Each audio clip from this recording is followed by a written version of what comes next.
ఇప్పుడు అప్పుడు టీడీపీ కుటుంబాలు వలసపోయినాయి, ఇప్పుడు వైసీపీ కుటుంబాలు వలసపోతున్నాయి.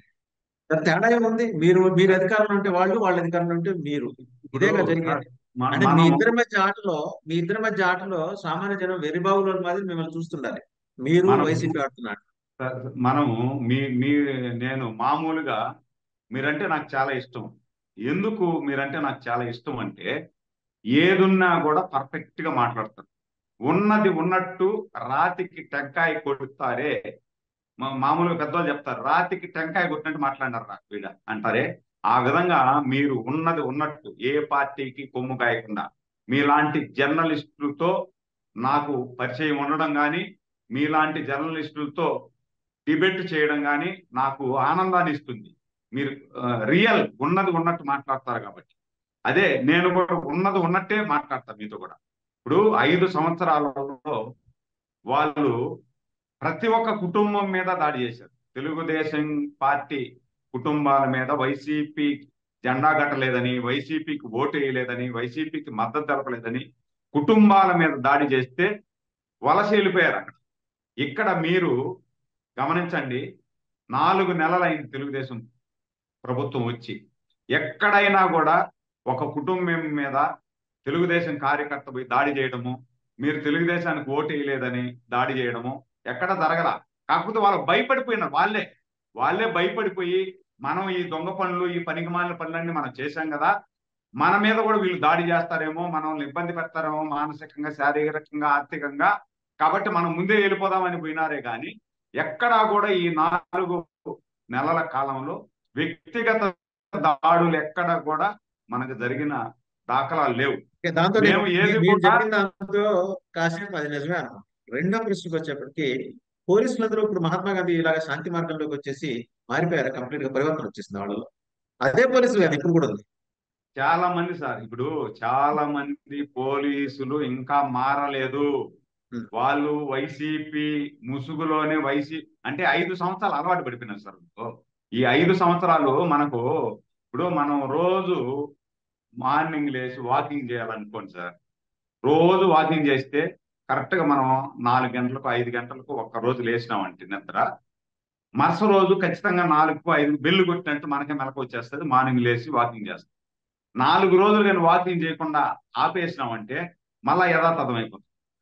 4 రోజులకే మనకు ఆ విధంగా ఉంటే 5 సంవత్సరాలు వీళ్ళు వైసీపీ అనుకూలంగా, వైసీపీకి భయానికో, లేకపోతే వాళ్ళ పదోన్నతి కోసమో, లేకపోతే వాళ్ళు ఇచ్చేటువంటి బిస్కట్లకో అలవాటు పడిపోయిన జీవితాలు కదా. ఈ అలవాటు పడిపోయిన జీవితాలు ఇంకా చాలా వరకు మారలా. దానికి నిదర్శనమే నిన్న వరదలు వచ్చి 3-4 రోజుల్లో అతలాకుతలం అయిపోతే విజయవాడ నగరం అంతా కూడా, ఒక ముఖ్యమంత్రి 73-74 సంవత్సరాల యువకుడు బురదలో తిరిగి, జేసీబీ మీద ఎక్కి, రైలు పట్టాల మీద తిరిగి, ఆర్నిసులు కృషి చేసి వాళ్ళకు నేను ఏదో ఒక విధంగా ఈ నిరాశ్రయులైనటువంటి వీళ్ళకు న్యాయం చేయాలా, వాళ్ళను ఆదుకోవాలా అని తిరుగుతా ఉంటే ఆయన తెచ్చి ఇచ్చినటువంటి వస్తువులు కూడా అధికార యంత్రాంగం కరెక్ట్ గా వాళ్ళకు ఎవరైతే బాధ్యులు ఉన్నారో వాళ్ళకి చేర్చలేకపోతున్నారు అంటే మనం దాని అర్థం ఏంది అంటే అధికార యంత్రాంగం ఇంకా మత్తు నిద్రలోనే తూగుతా ఉంది. ఎందుకంటే ఈ 5 సంవత్సరాలు వాళ్ళకు పని లేదు. వీళ్ళకి ఏం పని? తెలుగుదేశం వాళ్ళు, బీజేపీ వాళ్ళు, జనసేన వాళ్ళు ఎవరన్నా ఇంట్లో నుండి బయట వస్తే వాళ్ళని అవసరం చేసేయండి, మీకు తెలియకుండా గోడ ఎగిరి దూకేసి ఏదన్నా నిరసన జరిపినారా చితక బాధేయండి, చితక బాధినా మళ్ళా వచ్చినారా అటెంప్ట్ మర్డర్ కేసు చేసి లోపల ఎత్తేసేయండి. ఈ పని చేసి మళ్ళీ మీరు పడుకొని నిద్రపోండి. లేదు మీకు ఎవరన్నా డబ్బు ఇస్తున్నాడు, డబ్బు తీసుకోండి, చల్లగా ఉండండి. దీనికి అలవాటు పడిపోయినారు. దీనికి అలవాటు పడిపోయినటువంటి జీవితాలు కాబట్టి ఇంకా వాళ్ళు పని చేయాలా, మనకు ప్రభుత్వం ఆదేశించినటువంటి పనులు చేయాలా. ఇప్పుడుండే ప్రభుత్వం ప్రజా ప్రభుత్వం, ప్రజల కోసం పనిచేసే ప్రభుత్వం, మనకు స్వేచ్ఛనిచ్చింది. ఏదైనా అవినీతి జరిగితే సహించద్దు అని చెప్పి స్వేచ్ఛనిచ్చింది. ఆ స్వేచ్ఛ ప్రకారం మనం చేద్దాము అనేది ఇంకా చాలా మంది అధికారులు ప్రవర్తన మారల.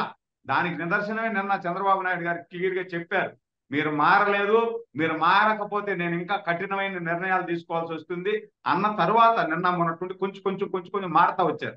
కాబట్టి చాలా మంది ఇంకా ఏదైతే వైసీపీ ప్రభుత్వానికి అంటగాగినటువంటి డిఎస్పి స్థాయి, సిఐ స్థాయిలు వాళ్ళు ఇంకా అదే విధంగా ప్రవర్తిస్తున్నారు. ఈ ప్రవర్తన అంతా కూడా మార్చుకోకపోతే వాళ్ళని విఆర్ పంపించేసి గ్యారంటీ, దాంట్లో ఏమీ అనుమానం లేదు. కాబట్టి ఈ ఈ ఈ ఎవరైతే ఈ 5 సంవత్సరాలలో అధికార పార్టీకి సంబంధించినటువంటి నాయకులు కావచ్చు, కార్యకర్తలు కావచ్చు, అదే విధంగా అధికార పార్టీ చెప్పిన దానికి అడుగులకు మడుగులు ఎత్తినటువంటి ఐఏఎస్లు కావచ్చు, ఐపీఎస్లు కావచ్చు, సివిల్ సర్వెంటర్లతో పాటు ప్రతి ఒక్కరూ కూడా ఎవరైనా సరే శిక్ష తప్పదు. రెడ్ బుక్ లో రాసిందే కాదు, ఎవరైతే రూట్ లెవెల్లో ప్రజలకు ఇబ్బంది పెట్టే కార్యక్రమాలు చేశారో వీళ్ళందరికీ కూడా 1 by 1 పూర్తిగా చట్ట ప్రకారం వీళ్ళ మీద చర్యలు ఖచ్చితంగా తీసుకుంటాం.